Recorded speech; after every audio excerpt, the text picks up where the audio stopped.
There is a man sitting at a kitchen table at 11 o'clock at night. The house is quiet. The kids are asleep. His wife has gone to bed. And he is sitting there with his laptop open and a calculator next to it and a cold cup of coffee he forgot to drink. He is not behind on his bills. He is not in crisis. By every measure that the world uses to evaluate a person's financial life, he is doing fine. He has a steady job. He makes decent money. He has a savings account. He has a 401k that his employer matches up to 3%. He does not gamble. He does not blow money on things he cannot afford. He drives a used car. He packs his lunch 3 days a week. And yet, every single month, when he does the math, there is nothing left. Not a dramatic nothing. Not a disaster. Just a quiet, stubborn zero staring back at him from the bottom of the spreadsheet. And what frightens him most is not the number. It is the feeling underneath the number. The feeling that he has been doing everything he was supposed to do and it is not working and he cannot figure out why. If you have ever sat at that table, this is for you. Because the reason that man is not building wealth has almost nothing to do with what most financial advice focuses on. It is not his latte. It is not his streaming subscriptions. It is not that he failed to automate his savings or max out his Roth IRA or read the right book about money. The reason goes deeper than any of those things. It goes down into the architecture of how he thinks about money, how the systems around him were designed, and what nobody ever actually taught him about the difference between earning money and building wealth. Those are not the same thing. Most people spend their entire lives doing the first one and never understanding why the second one never seems to happen. That is what we are going to walk through today. Not a list of tips. Not a 5-step plan.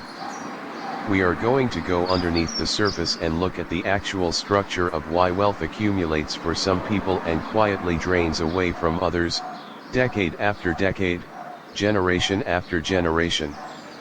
And by the time we are done, you are not going to feel motivated in the empty way that most financial content makes you feel motivated. You are going to feel like something finally clicked. Like someone turned a light on in a room you have been stumbling around in for years. Let us start at the very beginning. The first thing you need to understand is the difference between income and wealth. And I do not mean the dictionary definitions. I mean what they actually feel like to live inside of. Income is a river. Every month, water flows in. Every month, water flows out. If the river is wide enough and the outflow is controlled enough, you stay comfortable. You stay afloat. But a river does not build anything by itself. It just flows. It has always just flowed. And when it stops flowing, there is nothing left behind.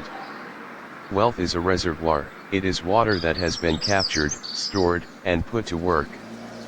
The remarkable thing about a reservoir is that once it reaches a certain size, it begins to feed itself. Rain fills it. Runoff fills it. The water that evaporates comes back as clouds and falls again. A large enough reservoir does not need a constant river pouring into it to survive. Most people spend their lives managing their river. Making sure the inflow stays strong. Making sure the outflow does not get out of control. And this is not wrong. You need to manage your river. But managing your river and building your reservoir are two completely different activities that require two completely different mindsets. And here is the thing that breaks most people without them ever realizing it. The financial system you were born into was almost entirely designed to teach you how to manage your river. Nobody ever showed you how to build a reservoir. Think about what you were taught about money growing up. If you were lucky, you were taught to save. Spend less than you earn. Have an emergency fund. Do not carry credit card debt. These are not bad lessons. They are the basics of river management. They keep you from drowning. But they do not build wealth. They maintain stability. And stability is not the same as wealth. Think about what school taught you about money. If your school was like most schools, the answer is almost nothing. You learned algebra. You learned the causes of World War I. You learned how to dissect a frog. Nobody sat you down and explained compound interest in a way that made you feel its power in your bones. Nobody walked you through what a balance sheet actually is. Nobody explained the difference between an asset and a liability in language that a 16-year-old could understand and use. You graduated equipped to be an employee. You were not equipped to be an owner. And that is not an accident. Here is something worth sitting with. The modern financial system, the one you were born into, the one you participate in every time you cash a paycheck or swipe a card or pay your rent, that system was not designed with your wealth in mind. It was designed to function. And the way it functions best is when the vast majority of people spend almost everything they earn. Consumer spending accounts for roughly 70% of the United States economy. That is not a side effect of how the economy works. That is the engine. The entire machine depends on people converting their income into consumption as quickly and as completely as possible. When people save too much, economists actually get nervous. They call it the paradox of thrift. The idea that if everyone saved more, the economy would slow down. Which means the economy as designed genuinely needs you to spend your money. Now I am not saying there is a room full of shadowy figures who sat down and plotted to keep you broke. That is not how systems work. Systems do not need a conspiracy to produce consistent outcomes, they just need incentives that point in a consistent direction. And the incentives in the financial system point very consistently toward consumption. Credit cards reward you for spending with points and cashback and rewards programs. Buy $100 of groceries and get $2 back. The card company makes $25 in interchange fees from the merchant. You feel like you won something. Marketing budgets in the United States alone run into the hundreds of billions of dollars every year, and every single dollar of that budget has one job: to close the gap between you and a purchase you were not planning to make. The average American sees somewhere between 6,000 and 10,000 advertisements per day. Every one of them is engineered by people who are very good at their jobs to create a feeling of lack. You are not enough. Your life is not enough. This product will fix that. Buy it now. And then there is the employer relationship. Your employer pays you a wage.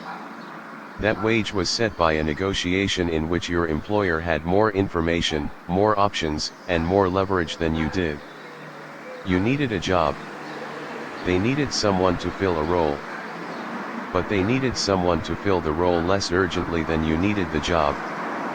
Which means the wage you received was the minimum they could offer while still getting you to say yes. And your wage is an expense on their income statement. The lower they can keep it, the better their numbers look. None of this makes you a victim. Understanding the architecture of the system is not about resentment. It is about clarity. You cannot navigate a building if you do not know the floor plan. Now here is where it gets personal.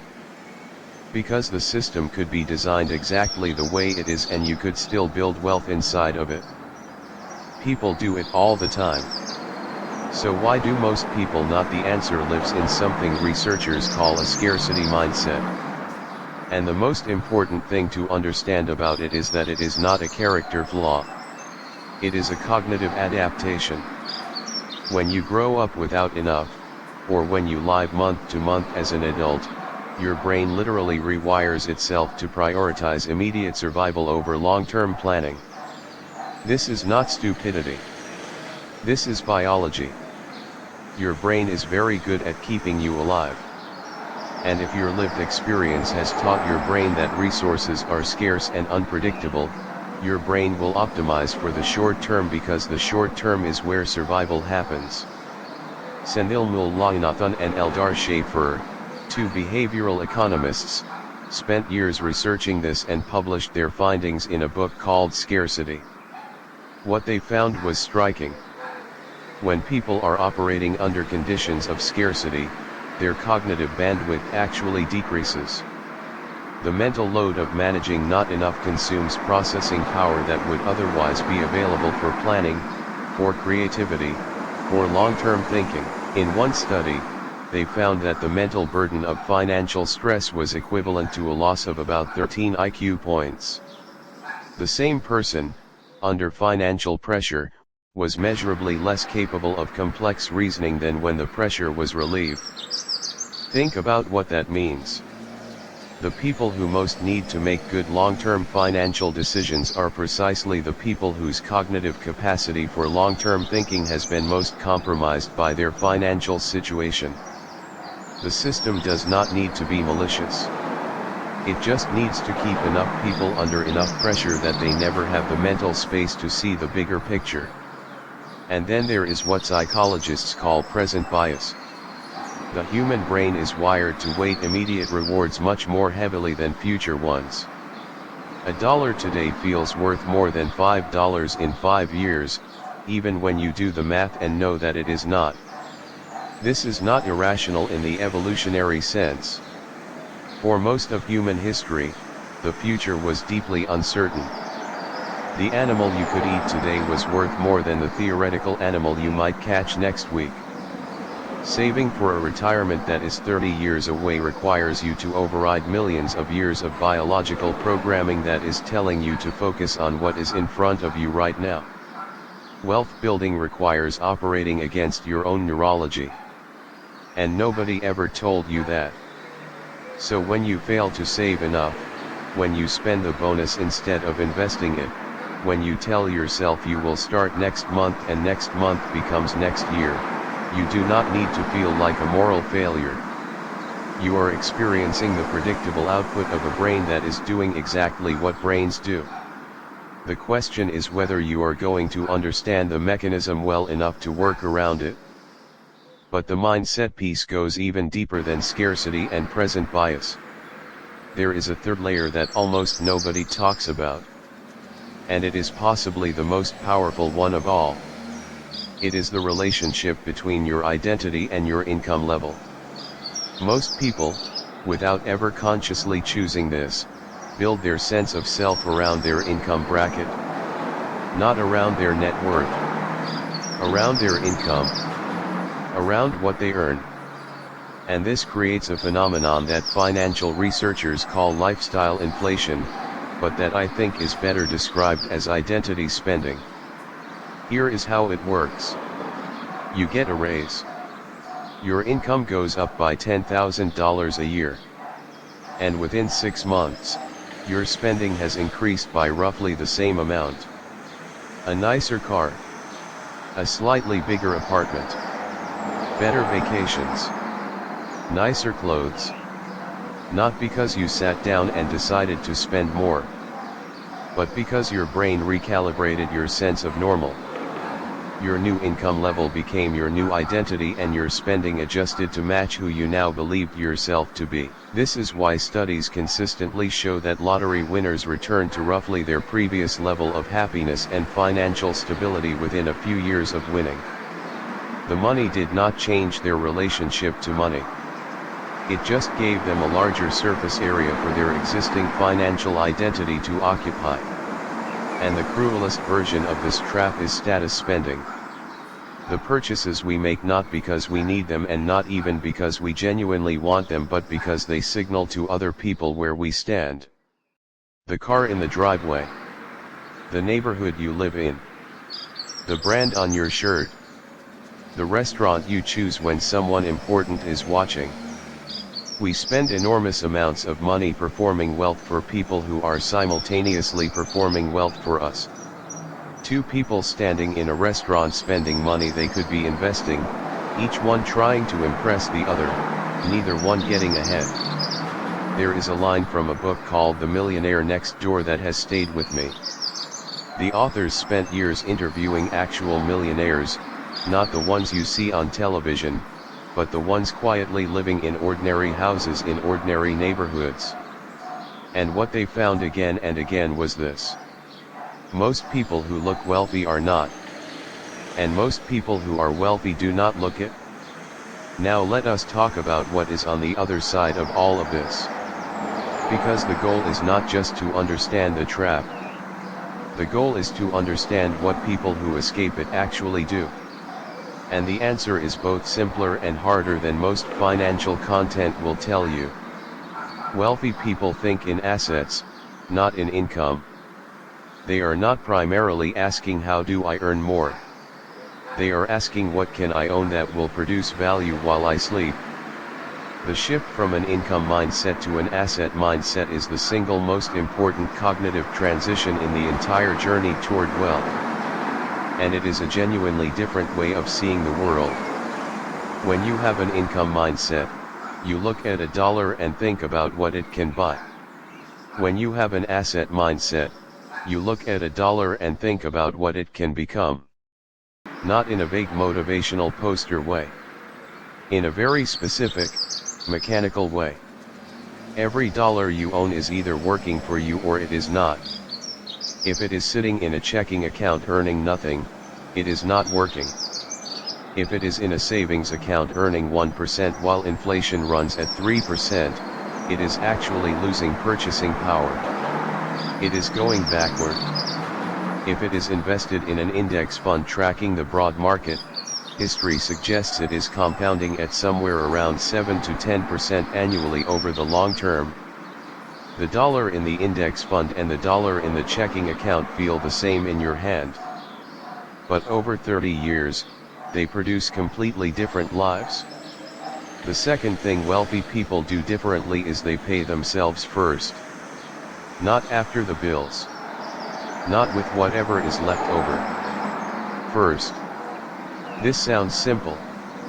It is not simple to execute, because it requires you to treat your future self with the same seriousness that your landlord and your phone company and your car payment treat themselves. Every one of those entities gets paid automatically before you make any discretionary choices.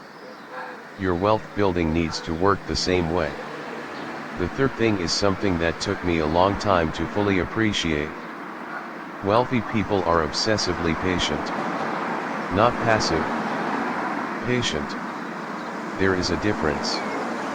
Patience in this context means understanding that wealth builds exponentially, not linearly, and that the early years of building look almost indistinguishable from nothing.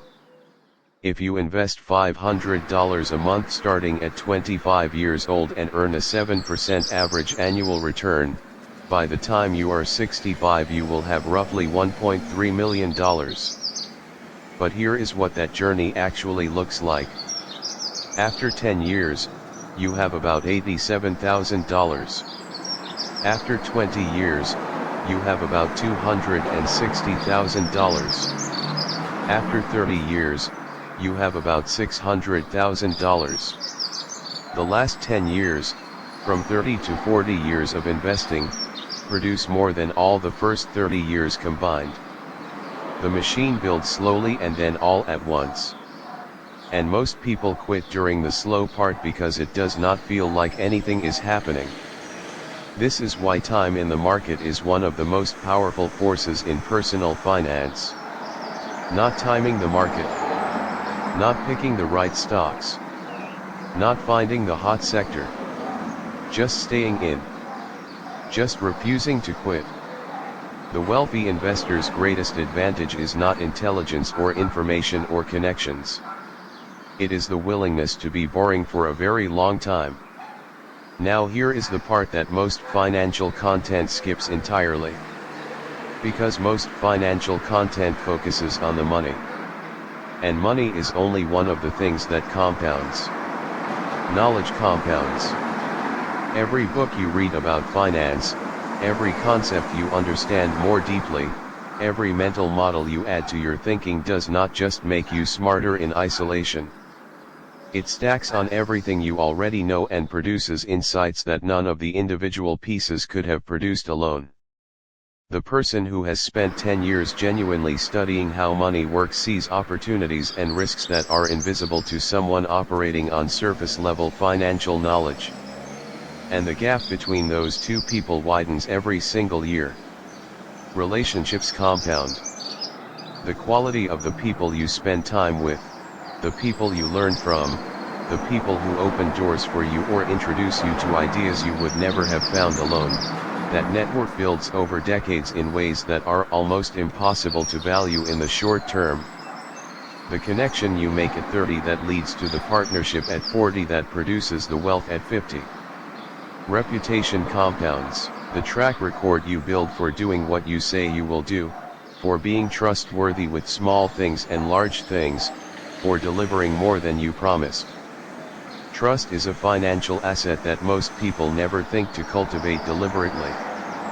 But the most valuable economic opportunities in any field flow toward people with established reputations. And habits compound. The discipline of showing up when it is not convenient. The practice of thinking before spending. The daily choice to do the uncomfortable thing that the long-term version of yourself will thank you for. Habits do not just produce outcomes. They produce character. And character produces outcomes that habits alone could never reach. The wealthy person is not just someone who has more money. They are someone who has been compounding across all of these dimensions for a long time. And this is both humbling and hopeful.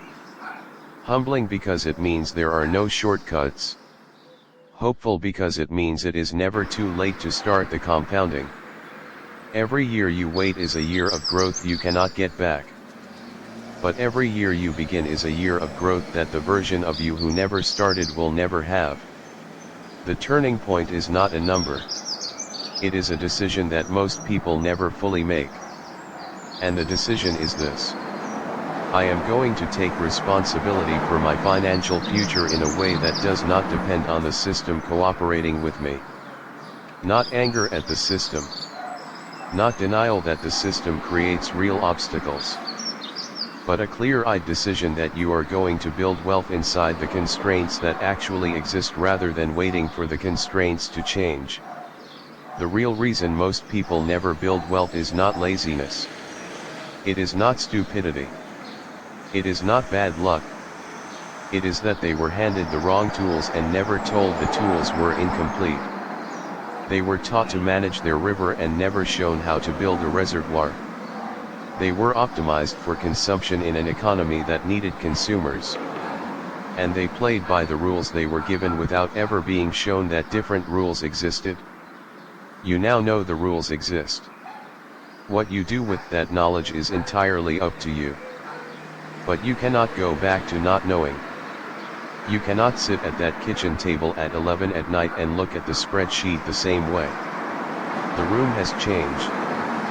The map is more complete than it was an hour ago. And the man with the complete map always has an advantage over the man who is stumbling in the dark. Start with what you have. Start where you are. Not next month. Not when the salary goes up. Not when the debt is paid off. Now. If this opens something up for you, share it with someone sitting at that kitchen table tonight. Subscribe so you do not miss what comes next. We will be here.